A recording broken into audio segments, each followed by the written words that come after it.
Assalamualaikum warahmatullahi wabarakatuh. Kembali lagi bersama saya Dudung Firmansyah di channel ASP TV.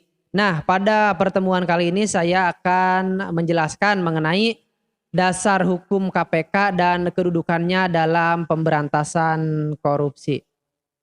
Nah, jadi saya akan menjelaskan di mana pertanyaan ini datang dari sahabat ASP TV.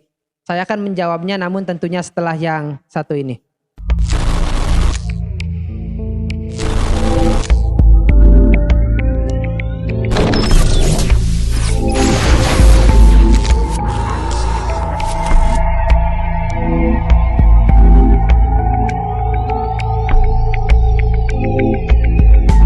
KPK atau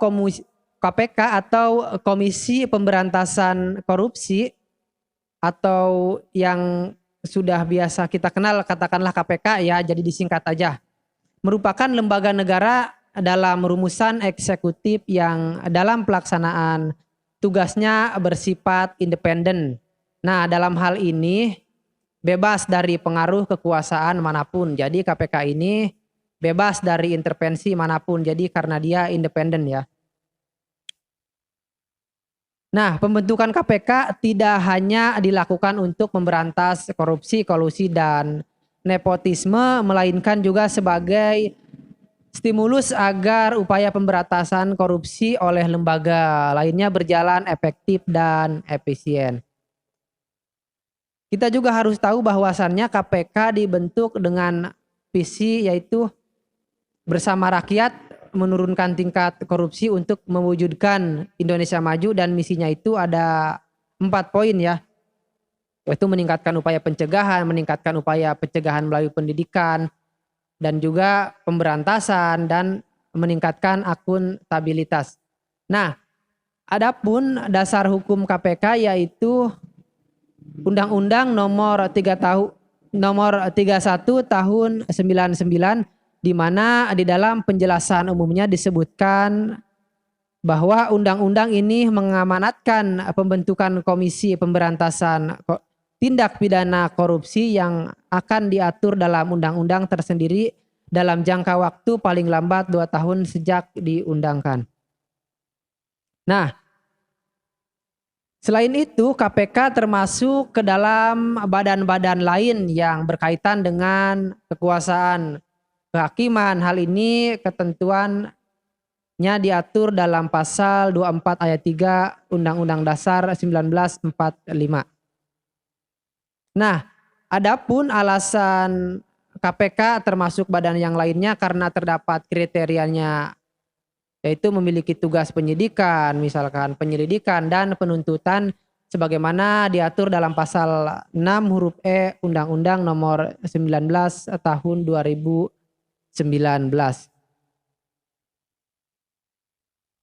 Nah, tugas KPK sebagaimana diatur dalam pasal 6 yaitu tindak pencegahan, koordinasi dengan instansi yang berwenang dengan tujuan memberantas korupsi sebagai monitoring, supervisi, penyelidikan, penyidikan, dan penuntutan terhadap tindak pidana korupsi ya, dan sebagai tindakan untuk melaksanakan penetapan hakim dan pengadilan yang telah memperoleh kekuatan hukum yang tetap.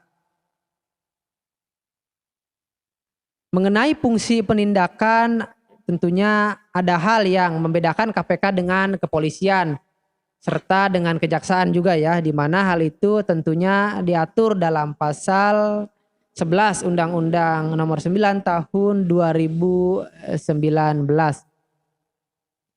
Selain itu, ketentuan dalam pasal 24 ayat 3 Undang-Undang Dasar 1945 merupakan dasar hukum lembaga lain yang berkaitan dengan fungsi kekuatan kehakiman, antara lain penyidikan dan tentunya penyelidikan.